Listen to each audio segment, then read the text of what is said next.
So welcome and welcome. I want to tell to all our audiences, मैं अपनी सभी audience से बताना चाहूंगा कि real estate game changer series for builders and developers में मैं doctor Amol Maurya, business coach, real estate trainer, real estate expert आपका स्वागत करता हूं। और आज हमारे साथ जो है ये एक बहुत खास शख्सियत, एक ऐसी पर्सनालिटी रियल स्टेट इंडस्ट्री की जो टीयर 2 या मैं कहना चाहूंगा टीयर 3 सिटी से उभर के आए हैं। भारत में महाराष्ट्र स्टेट के वाशिम जिले से इन्होंने अपने करियर की शुरुआत की। शुरुआती करियर में अलग अलग बिजनेस करते हुए आज इनका बहुत अच्छा नाम है ऑटोमोबाइल इंडस्ट्री में, प्लाईवुड इंडस्ट्री में, और पिछले 10 साल से ये बहुत अच्छा कर रहे हैं real estate industry. Tirupati group के नाम से रियल स्टेट में इनका नाम बहुत फेमस है उस पूरे एरिया में। तिरुपति सिटी, वाशिम रोड, अकोला, यहाँ पर इन्होंने एक ऐसा, ये जो प्रोजेक्ट मैंने आपको बताया इतना प्यारा प्रोजेक्ट है कि वहाँ का हर व्यक्ति, हमने कई वहाँ की नॉर्मल जनता से भी बात की, हर व्यक्ति इतना खुश है इनके काम से, इनके यहाँ रहने वाले लोग इतने खुश हैं, और वो खुद इनके ब्रांड एम्बेसडर है। जब उनसे पूछा गया कि इस एरिया के सबसे अच्छे बिल्डर कौन है, तो हमारे पास एक ही नाम आया, तिरुपति ग्रुप और गिरीश लाहोटी जी का। मैं स्वागत करता हूं गिरीश लाहोटी जी आपका हमारे इस real estate game changer series में।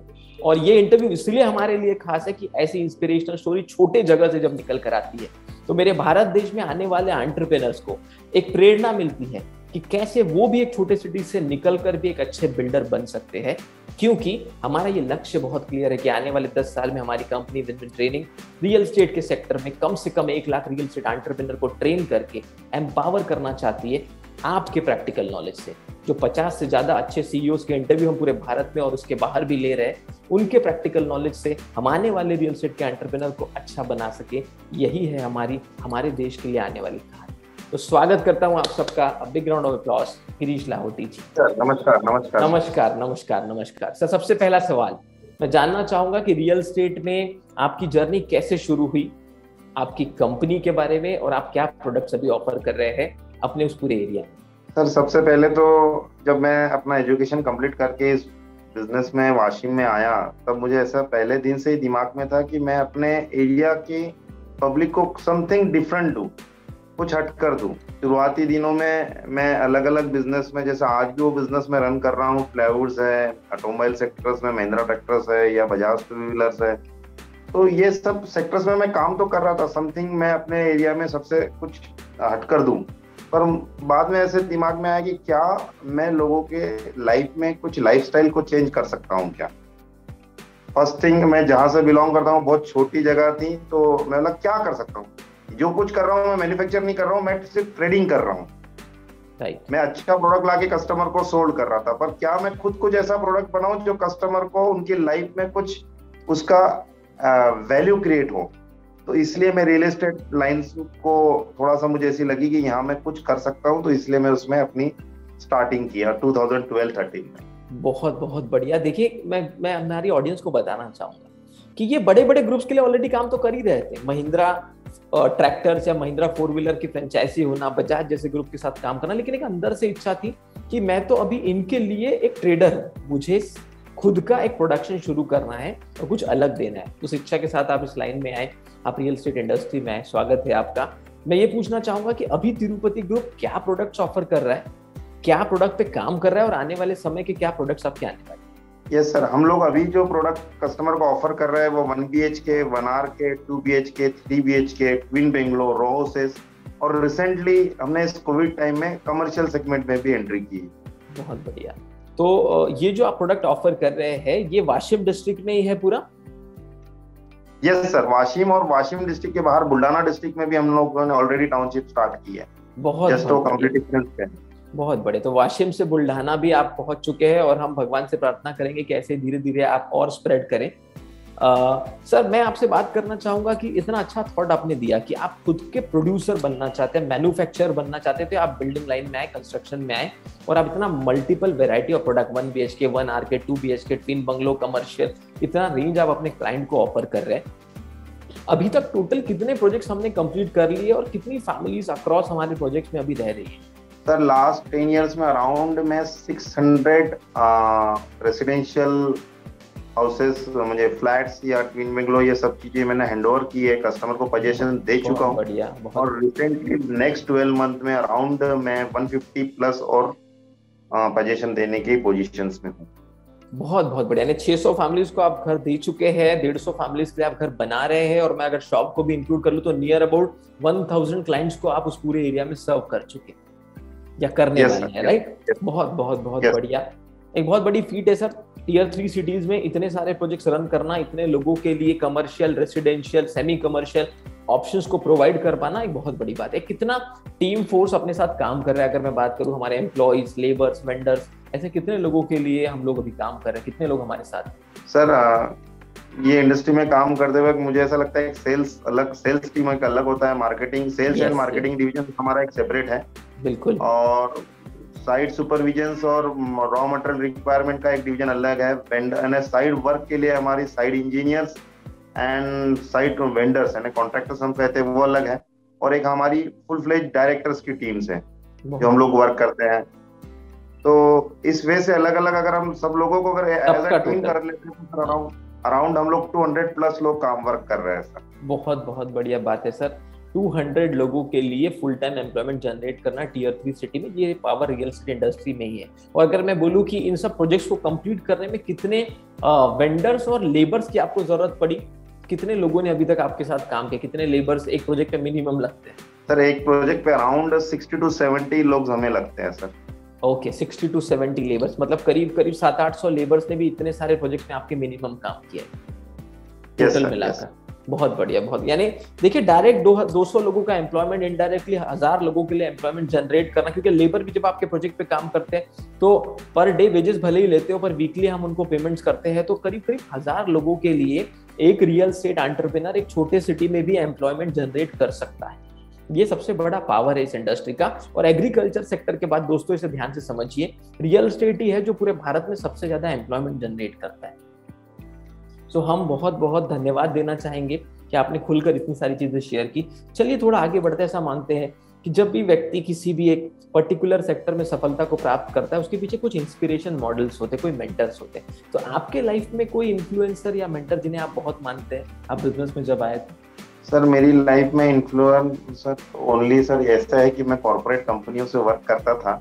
सिस्टम और प्रोसेस मैंने, मेरे दिमाग में एक ही था, इन लोगों से इन्फ्लुएंस हुआ है कि ये लोग जब कर सकते हैं तो मैं क्यों नहीं कर सकता हूँ। क्योंकि जब इनके सॉफ्टवेयर पे मैं वर्क करना स्टार्ट किया, और ये जब ऑटो पायलट मोड पे सब कुछ वर्क होता है, कंपनी को हम कुछ ना कहते हुए सारी रिपोर्टिंग कंपनी के पास चली जाती है, तो हम लोगों ने सोचा कि क्यों ना, मैं काफी ये था कि जब कंपनी ग्रो कर सकती है तो हम लोग हमारी एरिया की कंपनी क्यों नहीं बन सकते, और हम क्यों नहीं ग्रो हो सकते। और हमारी, अगर हम ग्रो हो गए तो डेफिनेटली हमारी डिस्ट्रिक्ट की, हमारी पब्लिक की रिक्वायरमेंट हम लोग फुलफिल कर पाएंगे। जिनको रिक्वायरमेंट है उनको प्रोडक्ट देंगे, जिनको एम्प्लॉयमेंट है उनको एम्प्लॉयमेंट देंगे, जिनकी जो रिक्वायरमेंट है शायद हम पूरा कर पाएंगे। तो इसी वे पे हम लोग वर्किंग कर रहे हैं सर।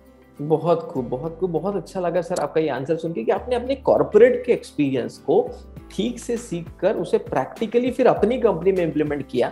जब इतनी बड़ी बड़ी कंपनियां हमसे काम करा के रिपोर्टिंग लेकर ऑटोनॉमस सिस्टम पे चल जाती है, तो हमारी सिटी में हमारी कंपनी क्यों नहीं चाहिए? और बहुत कम लोग ऐसे होते हैं। कॉर्पोरेट में काम तो बहुत लोग करते हैं, पर वो सिस्टम को या तो कभी कभी समझ नहीं पाते, और अगर समझ भी पाते तो इतनी रिस्क नहीं लेते लाइफ में कि चलो उसके भरोसे मैं कुछ शुरू करूं।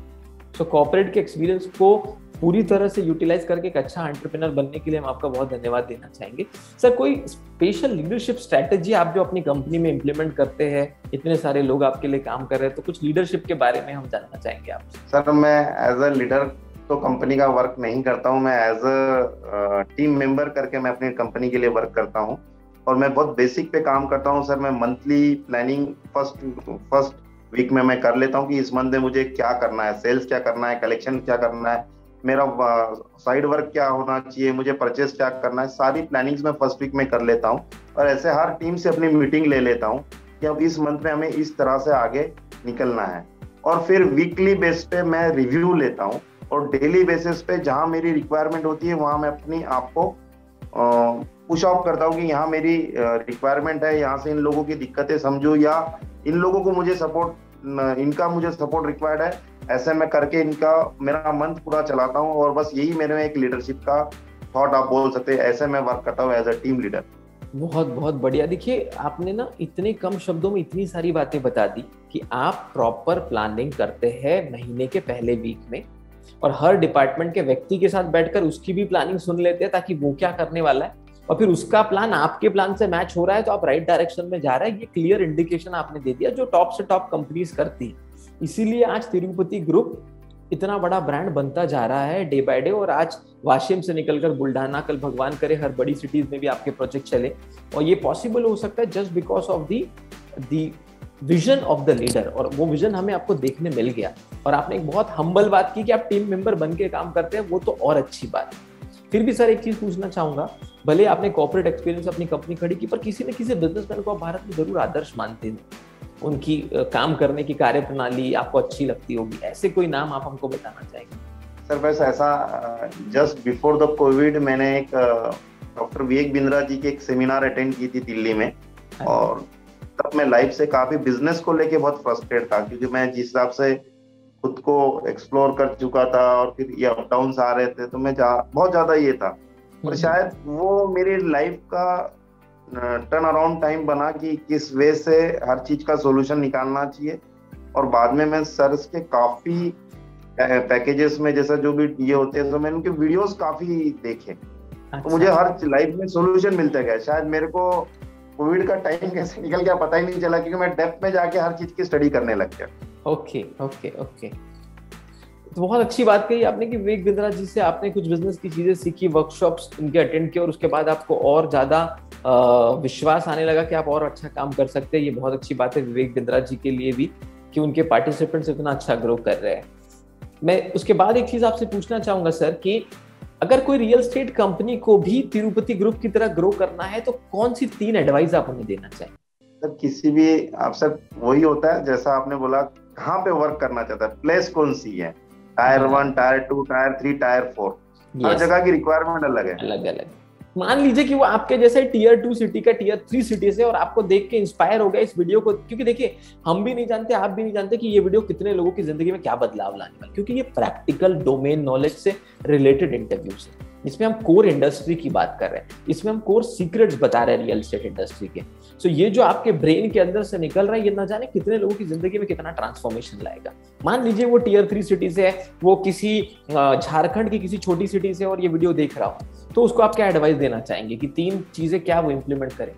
सर फर्स्ट थिंग, मैं जहां तक मैं अपने वाशिंग को देखता हूँ, टियर 3 सिटीज में भी नहीं देखता हूँ, मैं टियर 4 सिटीज में वाशिंग को देखता हूँ। बराबर। यहाँ पे देखिए स्टार्टिंग में ट्रबल हो सकता है, छोटी शहरों में टियर 4 सिटी में स्टार्टिंग ट्रबल हो सकता है। कहीं पे भी कुछ नया करना है तो बहुत ज्यादा ट्रबल रहेगा, क्योंकि आपके अगल बगल में उस तरह का एनवायरमेंटल नहीं होता है, वैसे सपोर्टर्स नहीं होते हैं। कुछ नया करते हैं तब आपको लोग पागल कहते हैं। तो मुझे ऐसा लगता है जब लोग कुछ नया करते हैं तब आपको आपके बगल के लोग पागल बोलना लग जाए, तो फर्स्ट थिंग वहां से समझ लेना कि आपकी लाइफ में कुछ बड़ा बदलाव होना स्टार्ट हो चुका है। बहुत बढ़िया, बहुत प्रैक्टिकल आंसर आपने दिया सर। और कोई एडवाइस? और सेकंड थिंग कि आप जिस शहर में रह रहे हो उस शहर में आपको ऐसी चीज देना है जिन्होंने कभी लाइफ में देखी ही नहीं। बहुत बढ़िया, बहुत बढ़िया, बहुत बढ़िया। तो और कोई एक पॉइंट सर? तो मैं तीनों पॉइंट को समराइज करके हमारी ऑडियंस को बता दूं कि आपने कितना बड़ा, आप लोगों को वो क्यों लेना चाहिए। क्योंकि आज जहाँ सर मैं देख रहा हूँ कि लास्ट 4-5 इयर्स में और लास्ट 2 इयर्स में तो लोग हेल्थ कॉन्शियस काफी ज्यादा हो चुके हैं। आप लोगों को ये समझाना चाहिए कि सर अच्छी लिविंग स्टैंडर्ड में या अच्छी टाउनशिप में रहने से आपकी लाइफ साइकिल में आपके 2 बड़े बदलाव हो रहे हैं। एक, आपकी life 5 years to 10 years update हो रही है, और सेकंड, आप डेली बेसिस पे हेल्थ कॉन्शियस पे आपके 100 रुपीज सेविंग हो रहे हैं। क्या बात है सर, ये तो आंसर मुझे नहीं लगता कि कोई भी ये टियर 1 सिटी का व्यक्ति नहीं सोच सकता। देखिए कितने खूबसूरत 3 आंसर दिए। सबसे पहली तो ये चीज कि जब तक आपके आसपास के लोग ये विश्वास ना करें कि आप कुछ बड़ा करें और आपको पगला ना मान ले और आपको पगला बोलने ना लगे, तब तक ये मान लो कि आप बहुत छोटा काम करें। क्योंकि जब आपके ड्रीम छोटे होते हैं, लोगों को विश्वास होता है आप अचीव कर लेंगे। जब कुछ बड़े ड्रीम्स होते हैं तभी लोग कहते हैं कि पागल है, ये कौन करता है। दूसरा, ऐसा कुछ दीजिए जो कभी उन्होंने न उस फील्ड में देखा हो, न एक्सपीरियंस किया हो। मतलब इसका मतलब है कि यूएसपी आपके प्रोडक्ट का, आपके प्रोजेक्ट का यूनिक सेलिंग प्रपोजिशन ऐसा हो कि लोग खुद अट्रैक्ट होकर आपके पास। और तीसरा बहुत ही बेहतरीन आंसर जो इन्होंने दिया वो रिलेटेड था कि भाई जब आपका यूएसपी क्लियर हो गया, जब वो क्लियर हो गया, तो आप उन्हें बताइए कि क्यों लेना है। अब इन्होंने रियल एस्टेट को हेल्थ से जोड़ दिया कि अगर आप अच्छी लाइफस्टाइल चाहते हैं, अपने परिवार को अच्छी लाइफस्टाइल देना चाहते हैं, जिंदगी के 3-5 साल बढ़ाना चाहते हैं, तो अच्छी कम्युनिटी में रहिए, अच्छे इंफ्रास्ट्रक्चर में रहिए, हेल्थ एंड हाइजीनिक जिंदगी जीने की कोशिश कीजिए, ताकि आप और ज्यादा अच्छी लाइफ या एक अच्छी लाइफस्टाइल जी सके। Thank you so much sir इतना डेप्थ आंसर देने के लिए। चलिए बढ़ते हैं आगे। खुद के परफॉर्मेंस को अपग्रेड करने के लिए एज ए लीडर आप क्या करते हैं? मतलब ऐसा मानते हैं कि एक लीडर की जो लाइफस्टाइल है वो ऐसी होती है कि वो कुछ स्पेशल एक्टिविटीज सुबह करता है जिससे वो एनर्जी लेवल को बढ़ा सके, कुछ गोल पे फोकस, अलग अलग आंसर्स हमें बहुत सारे सीईओ से भारत में है। आप अपने आप के परफॉर्मेंस को बढ़ाने के लिए, एनर्जी लेवल को अच्छा रखने के लिए क्या करते हैं? फर्स्ट थिंग सर, देखिए लाइफ में अगर मैं एक साल का एक्सपीरियंस दूं तो 365 डेज होते हैं। yes. और 365 डेज में आप 10 डेज हाई परफॉर्मेंस एनर्जी के साथ करते हैं। जैसा आप बोलो कि कोई भी प्रोडक्ट को आप लॉन्च कर रहे हो, टाउनशिप को लॉन्च कर रहे हैं, समथिंग कुछ न्यू कर रहे हैं, ऐसे 10 डेज होते हैं। राइट। 355 डेज आप रेगुलर वर्क कर रहे हो, 55 डेज आप लीव ले रहे हो, राइट। 295 डेज आप वर्क कर रहे हो, तो 10 डेज। अभी क्या होता है कि 10 डेज बहुत हायर परफॉर्मेंस करने के बाद आदमी सोचता है यार मेरे जैसा कोई नहीं, क्या बढ़िया मैंने परफॉर्मेंस किया। तो सर मैं तो एक ही करता हूँ कि 10 दिन कोई भी एक इवेंट हो गया, कोई लॉन्च हो गया, उसके बाद में मैं अपने आप को थोड़ा सा अलग मोड में लेके जाता हूँ, जहाँ मैं एकदम मेडिटेशन को बैठ जाता हूँ कि सर मैंने अपनी स्ट्रेंथ, इस इवेंट को करने के बाद मेरी स्ट्रेंथ क्या थी और मेरी वीकनेस क्या थी। तो स्ट्रेंथ को मैं बहुत जल्दी भूल जाता हूँ और क्या कमी रह गई उस पर मैं नेक्स्ट इवेंट पे उसको फुलफिल करने के लिए लग जाता हूँ कि नेक्स्ट कोई नई टाउनशिप में लॉन्च करूँ तो कौन सी ऐसी चीज थी कि मैं अपनी पब्लिक को दे नहीं पाया। जैसे कि उदाहरण तौर पे सर मैं एग्जांपल तौर पे बोलूं कि 2012-13 में मैं प्रीमियम प्रोडक्ट के साथ मार्केट में आया था कि मैं अपनी गांव में सबसे महंगा बिल्डर करके जाना चाहता था। और आज की कंडीशन में 10 साल 9 साल की जर्नी में आज मैं 9 इयर्स में अपना वॉल्यूम को बढ़ाकर वही सब फैसिलिटीज देके मैं आज मेरे एक ही जिसको बोलते एक ही जगह मेरे पास सारे प्रोडक्ट्स है, मिक्स प्रोडक्ट है। कस्टमर चाहे जो ले ले, सबसे महंगा भी मैं हूँ और सबसे सस्ता भी मैं हूँ और सबसे अच्छी एम्यूनिटीज भी महंगे प्रीमियम प्रोडक्ट पे भी मेरे पास है और लोअर प्रोडक्ट में भी मेरे पास ही है। तो मेरा एक ही बोलना है कि सर मेरी लर्निंग एक ही है कि जो भी करो, जो भी आप करो उसको सक्सेस को बहुत जल्दी भूलिए, आप में एनालिसिस कीजिए कि आपकी क्या कमी रह गई, उस पर नेक्स्ट टाइम उसको फुलफिल कीजिए। और ये मैं आपको लाइफ टाइम कितनी भी लंबी साइकिल रही तो सर आप जब कोई भी परफॉर्म करते हो उसके बाद में कुछ ना कुछ आप में कमी रह जाती है, नेक्स्ट उसमें उसको अपग्रेड कीजिए, नेक्स्ट उसमें अपग्रेड कीजिए। तो मुझे ऐसा लगता है ग्रोथ का यही सबसे बढ़िया फॉर्मूला है। बहुत बढ़िया सक्सेस फॉर्मूला बता दिया आपने कि आप एनालाइज करते हैं, आपने जो किया बड़े इवेंट के बाद आप अपनी अच्छी या स्ट्रेंथ को थोड़ा भूल जाते, जो वीकनेसेस थी उसको इम्प्रूव करते और हमेशा इस इम्प्रूवमेंट साइकिल पे काम करते रहते ताकि आप एक बहुत अच्छा और लो लेवल से लेके हाई लेवल तक आप सबसे अच्छा प्रोडक्ट विद मैक्सिमम अमेनिटीज दे रहे हैं। ये अपने आप में बहुत बड़ी बात है और मुझे लगता है ये एडवांटेज भी है। टियर 4 सिटीज में अगर आप बहुत अच्छा कर देते हैं तो जल्दी मोनोपोली बनने लग के ब्रांड जल्दी बनता है। बड़ी सिटीज में इतने सारे कॉम्पिटिटर्स होते हैं कि आपको बहुत कॉम्पीट करना पड़ता है, उनकी एमेनिटीज, आपकी एमेनिटीज, उनकी फैसिलिटीज, आपकी फैसिलिटीज, उनका प्रोजेक्ट साइज, आपका प्रोजेक्ट साइज। लेकिन छोटे सिटीज में अगर आपने अच्छी चीज कर ली तो ब्रांड बनाना मुझे लगता है थोड़ा जल्दी पॉसिबल। चलिए सर और आगे बढ़ते हैं। टीम बहुत इंपॉर्टेंट रोल प्ले करती है रियल एस्टेट इंडस्ट्री। ऐसा क्या करते हैं आप कि आपकी टीम आपके साथ हमेशा मोटिवेटेड रहती है या लॉन्ग टर्म लोग आपके साथ काम करते हैं? मैंने ये भी सुना है कि आपके साथ लोग बहुत सालों से जुड़े हैं, छोड़कर नहीं जाते हैं, और ये जानना चाहते हैं बहुत सारे लोग कि ये कैसे आप कर पाए। सर मैं अपनी तरह ही अपनी टीम को मानता हूँ। ओके। मैं टीम से बहुत ही सीधी सी बात कहता हूँ। मैं अपनी टीम को ये कहता हूँ कि सर मैंने जब मेरी लाइफ में बिजनेस स्टार्ट किया था 2004 में, ओके, तो मैं एक नॉर्मल लाइफ जीता था। मैं बसेस से ट्रैवल करता था, मैं 800 से काम वर्क करता था। तो मुझे जो कुछ दिया मेरी बिजनेस ने दिया, मेरा नाम शोहरत जो कुछ दिया है मुझे आज मेरी बिजनेस ने दिया है। तो बिजनेस को आप अपनी फैमिली मानोगे तो डेफिनेटली जब अगर आप आपकी बिजनेस के लिए कुछ दे रहे हो तो डेफिनेटली आप ग्रो होगे। सिंपल फार्मूला है कि कंपनी को एज अ एम्प्लॉय बोल के आप मत करो कि भाई मैं टाइम पे आया, टाइम से निकल जाऊंगा, रिजल्ट आए नहीं आए कोई बात नहीं, मेरी सैलरी तो मिल रही है। आपको सैलरी मिलेगी मगर आप ग्रो कभी नहीं कर पाओगे। आप अपने आप को एम्प्लॉय मत मानो, आप अपने आप को बिजनेसमैन मानो कि बिजनेसमैन हमेशा रिस्पॉन्सिबिलिटी लेता है। तो आप एम्प्लॉय नहीं हो, आप बिजनेसमैन हो। जहां जहां आप काम कर रहे हो अपने आप को बिजनेसमैन करो कि ये मैंने टास्क लिया है, इसको कंप्लीट करना है। अगर ये मैं कंप्लीट करता हूँ तो सबसे पहले मैं अपनी कंपनी को ग्रो कर रहा हूँ, मैं कई लोगों को एम्प्लॉयमेंट दे रहा हूँ, मेरे हाथ से कई अच्छे काम हो रहा है कि मेरी वजह से कई लोगों को एम्प्लॉयमेंट मिल रहा है, और ये सब करते वक्त मेरी अपनी लाइफ में ग्रोथ आ रही है। ये सर हमारा एक फार्मूला होता है टीम के साथ बात करते हुए, और शायद इसी वजह से मेरी टीम मेरे साथ अच्छे और बुरे दोनों समय में जुड़कर मेरे साथ वर्क करती है। बहुत खूब, बहुत खूब, बहुत ही प्रैक्टिकल आंसर दिया आपने कि अगर एक काम करने वाला व्यक्ति अपने आप को सिर्फ एम्प्लॉय माने, समय पे आए समय पे जाए, तो वो ग्रो नहीं कर सकता। वो सैलरी जरूर ले सकता है, अगर ग्रो करना है तो जिम्मेदारी लेनी पड़ेगी, रिस्पॉन्सिबिलिटी लेनी पड़ेगी, खुद को एक बिजनेसमैन मानना पड़ेगा और अपने पर्पस को बड़ा करना होगा। कि अगर इतने सारे घर, इतने सारे लोगों को जॉब मिल रहा है तो वो सिर्फ अकेले गिरीश जी की वजह से नहीं, ये पूरी टीम की वजह से। अगर टीम भी अपने आप को as an owner, as a responsible person मान ले तो ग्रोथ फास्ट होती है। बहुत अच्छा आपने बताया सर। बहुत सारे चैलेंजेस रियल एस्टेट इंडस्ट्री को पिछले 2-3 साल में फेस करने पड़े। मैं चैलेंजेस नहीं कहूंगा, कंपनी की अलग अलग पोजीशन, समय, जियोग्राफी के हिसाब से इसके इम्पैक्ट हुए। आपको क्या लगता है कि जीएसटी आने से, रेरा का रूल आने से, या जो भी कोरोना आ जाने से, अचानक बहुत सारा लॉकडाउन लग गया देश में, बहुत सारी प्रॉब्लम, फिर नोटबंदी आ जाने से, इन सब चीजों का क्या इम्पैक्ट हुआ आपके कंपनी में और आपने कैसे डील किया इन सब के साथ? सर ये चैलेंजेस नहीं थे। यस, डेफिनेटली मुझे भी इसमें दिक्कत आई। मैंने भी अपनी कंपनी और मैं पर्सनली भी प्रॉब्लम फेस किए। अप डाउन तो लाइफ में आते ही होते हैं, आते रहते हैं, पर मैंने इसको अपॉर्चुनिटी की तरह देखा। बहुत बढ़िया। जब ये चैलेंजेस आए तो सर आपको पता है कि इसमें जो प्रैक्टिकल है, जिसको सब कुछ पता है, बुक्स ऑफ अकाउंट्स पता है, कैश फ्लो पता है, आपको डिजाइनिंग पता है कि आपको किस तरह के प्रोडक्ट मार्केट में लाना चाहिए समय के हिसाब से, कस्टमर कैसे अट्रैक्ट होगा उस हिसाब से अपने कैसे स्कीम लॉन्च करना चाहिए, तो शायद ये पीरियड में ये अपॉर्चुनिटीज बहुत बढ़िया आई। और इसमें कई लोगों ने मेरी ऐसी सोच है कि ऑलमोस्ट सर आपके लिए पूरा ग्राउंड खाली होते गया, क्योंकि इसमें हर आदमी ने उस लेवल से नहीं सोचा। राइट। कहीं ना कहीं वो ब्रेक डाउन हो गया, किसी ना किसी वे में वो किसी ना किसी पहिए में जगड़ के रह गया, और ऑटोमेटिक वो मैदान से, मुझे जिसको बोले कि वो अपने आप को थोड़ा सा इस बिजनेस से दूर करते चले गया।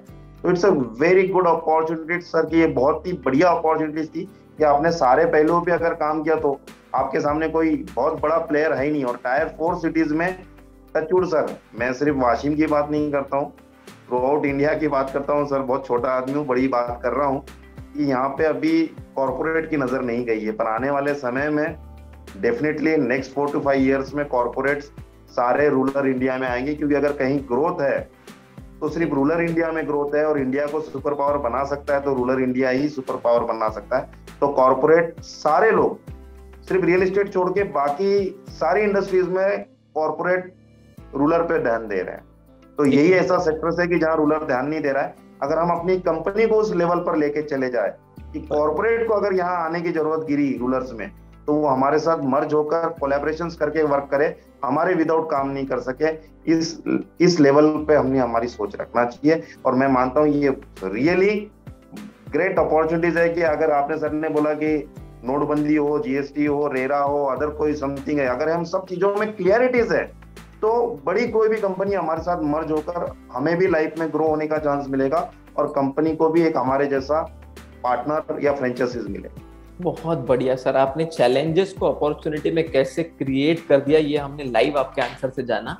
और आपने बहुत सही कहा कि जिनका कार्य प्रणाली ठीक नहीं थी, जिनका मोड ऑफ एक्शंस ठीक नहीं थे, जिनके सिस्टम सही नहीं थे, वो धीरे धीरे गायब हो गए इन परेशानियों से।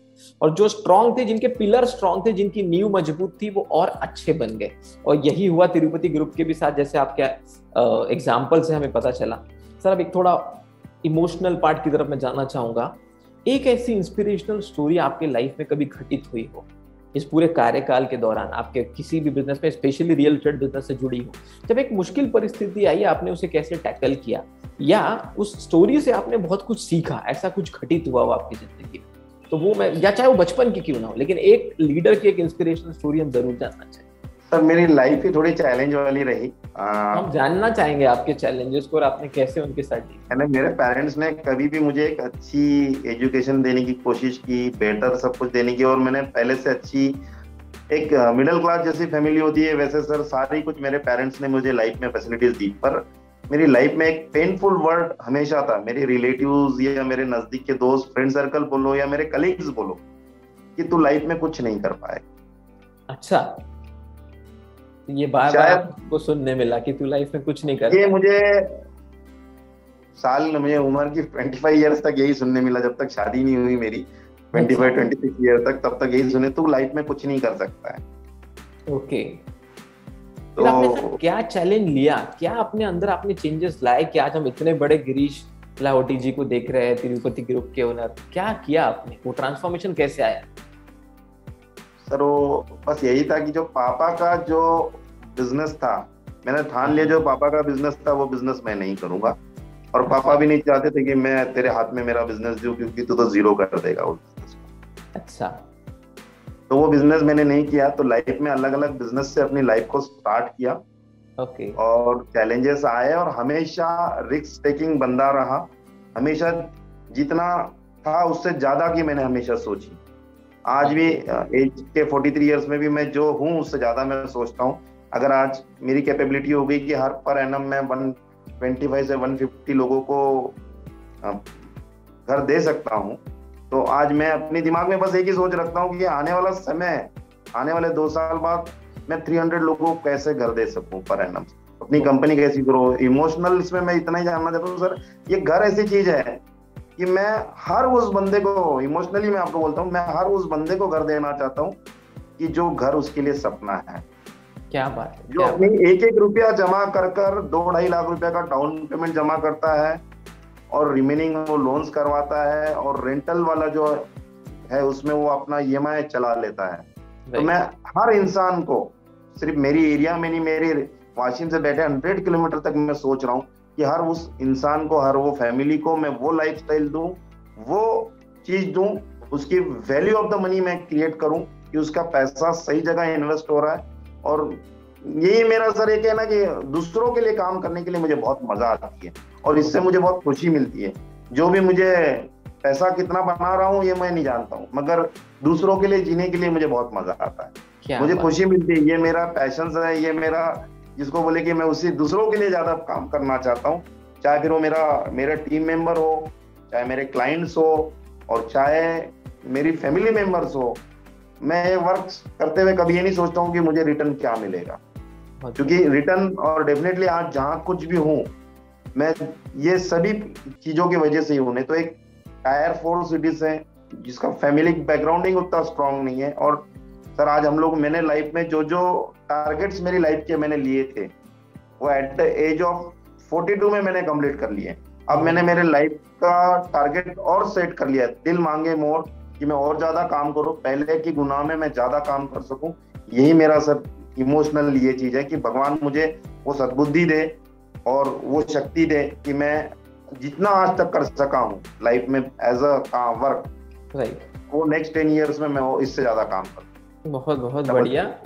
कुछ नहीं कर सकते से लेके इतना कुछ करने तक की इंस्पिरेशनल स्टोरी बता दी सर आपने, बहुत बड़ी बात है। जब 25 साल तक आपको कहा गया कि आप कुछ नहीं कर सकते और आज आप इतना कुछ कर रहे हैं कि आने वाले 10 साल में 100 किलोमीटर के पूरे एरिया में लोगों को उनके सपनों का घर अच्छे कॉस्ट में मिल पाए, ये सपना दूसरों के लिए कुछ करने और जीने का सपना बहुत बड़ी बात है। We are really inspired and touch with the stories what you are telling us. Sir मैं आपसे यही पूछना चाहूंगा, ऐसा कहा जाता है कि हमारा फॉर्मल एजुकेशन तो बहुत हमें कुछ नहीं दे सकता, लेकिन जो हम लाइफ एजुकेशन लेते हैं उससे बहुत फर्क पड़ता है, जो किताबें हम पढ़ते हैं। तो मैंने ऐसा सुना है बहुत लोगों से, और इंटरव्यू के दौरान ये पूछा भी है सवाल कई लोगों से कि एक लीडर हमेशा पढ़ता है, तो कोई ऐसी बुक जिसने आपको बहुत इंस्पायर किया, वो बुक आपने पढ़ी हो अदर देन एजुकेशन, तो उस बुक का नाम, राइटर कुछ हम जानना चाहेंगे, और क्या आपने उससे सीखी? सर मैंने जीवन में पहली एक बुक पढ़ी थी और वो भी आज तक पूरी नहीं पढ़ पाया हूँ, क्योंकि बीच में फिर क्या है, सब डिजिटल वाला आ गया, तो मैं मोटिवेशनल स्पीकर के स्पीचेस सुनते रहता हूँ। पर नथिंग इज इम्पॉसिबल, ये शिव खेड़ा की एक बुक थी।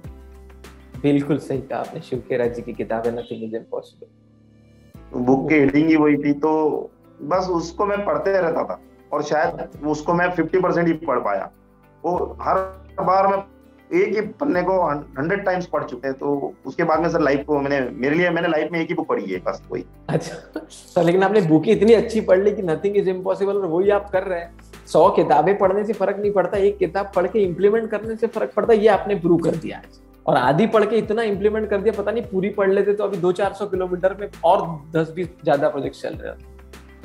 तो चलिए, बहुत अच्छा लगा सर आपसे जान के। मैं आपसे सवाल पूछता हूँ कि रियल एस्टेट में डोमेन नॉलेज से रिलेटेड कुछ बात मैं आपसे करना चाहता हूँ।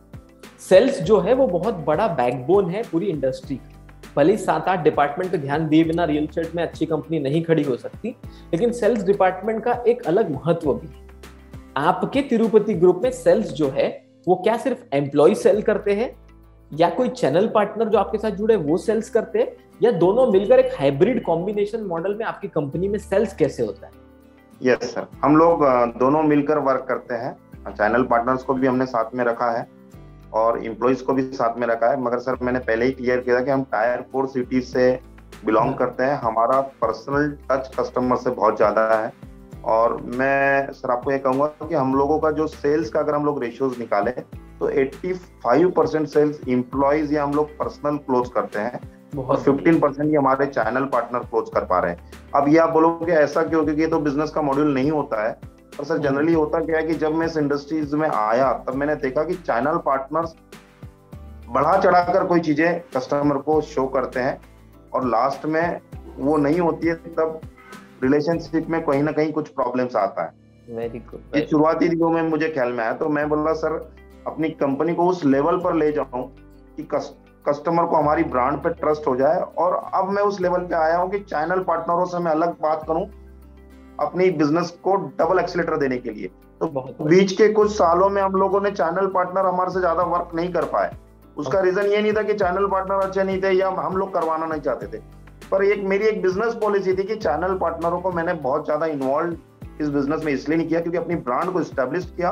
कहीं पे भी चैनल पार्टनर बोलते हुए 2 चीज ज्यादा बोल देते हैं और शायद हमें पता ही नहीं होता है कि वो कस्टमर को, हमारे टायर 4 सिटी में जनरली ऐसा होता है क्योंकि यहाँ पे माउथ टू माउथ बात ज्यादा होती है, ब्लैक एंड व्हाइट कम होती है। तो कस्टमर बोलता है मेरे को उसने ऐसा बोल दिया था। मेट्रो सिटीज में ऐसा होता है कि सर आपको तो हमने सारा रिटर्न में दे दिया, मगर हमारे यहाँ ऐसा नहीं होता है कि सारी चीजें रिटर्न में होती है, कहीं कोई चीजें ओरली बोल देते हैं। तो सर हमारा मैक्सिमम सेल्स एम्प्लॉइज के थ्रू है, पर डेफिनेटली हम चैनल्स के थ्रू भी 15% कर रहे हैं, पर आने वाले टाइम में हमारा 50-50 रहेगा सर। बहुत ही बढ़िया आंसर सर। ये आंसर हमारे लिए बहुत वैल्यूएबल है। ये गोल्डन माइन है सर आप जो बता रहे हैं। ये रियल एस्टेट के हर उस व्यक्ति के लिए जो बिल्डर है, डेवलपर है, मार्केटिंग एजेंसी का ओनर है, एडवाइजर है, इन्वेस्टर है या लीजिंग में काम करते हो, सबके लिए ये जो आंसर्स आप दे रहे हैं ये बहुत बड़े आंसर्स है।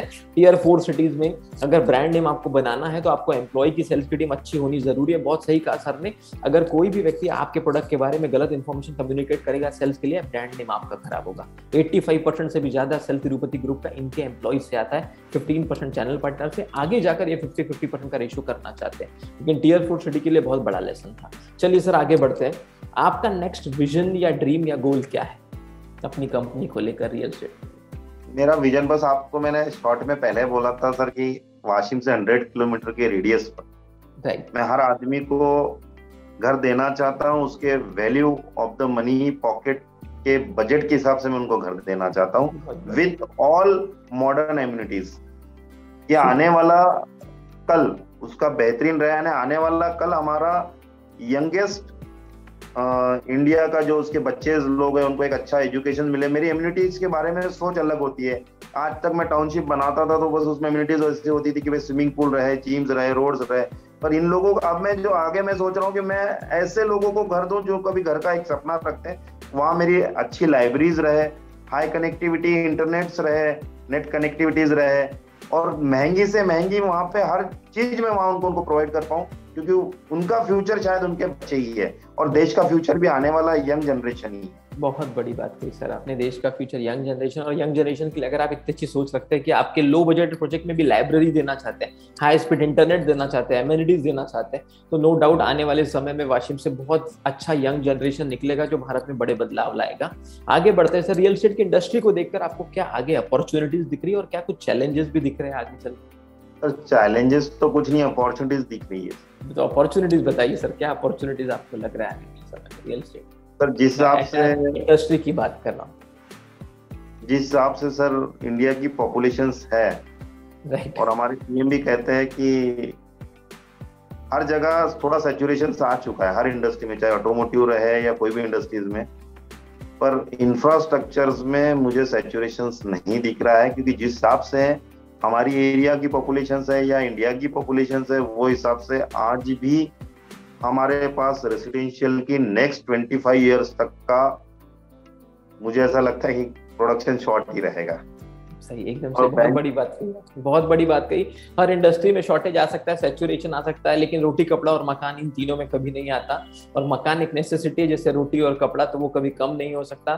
तो आने वाले समय में रियल एस्टेट में बहुत ज्यादा डिमांड होगी, और आने वाले 25 साल तक भी हम शायद इस प्रोडक्शन की कैपेसिटी को शायद घर बनाने की कैपेसिटी से मैच कर पाएंगे, नहीं कर पाएंगे नहीं पता। बहुत इंपॉर्टेंट पॉइंट कहा सर आपने। भारत फेस्टिवल्स का देश है, त्योहारों का देश है, तो हमारे इस त्योहारों के देश में त्योहार आते ही रहते हैं, तो इन त्योहारों का क्या इम्पैक्ट रियल एस्टेट इंडस्ट्री में आपको लगता है?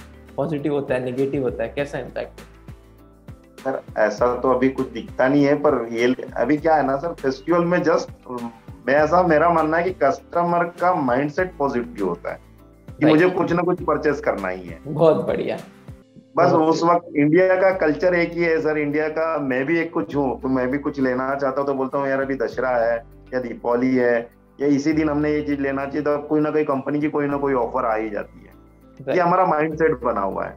तो मैंने आपको बोला ना सर, एक पॉजिटिवनेस होता है कि फेस्टिवल की वजह से दिमाग में पॉजिटिवनेस है, और दूसरा इंडिया में स्कीम्स बहुत लॉन्च होती है फेस्टिवल टाइम में।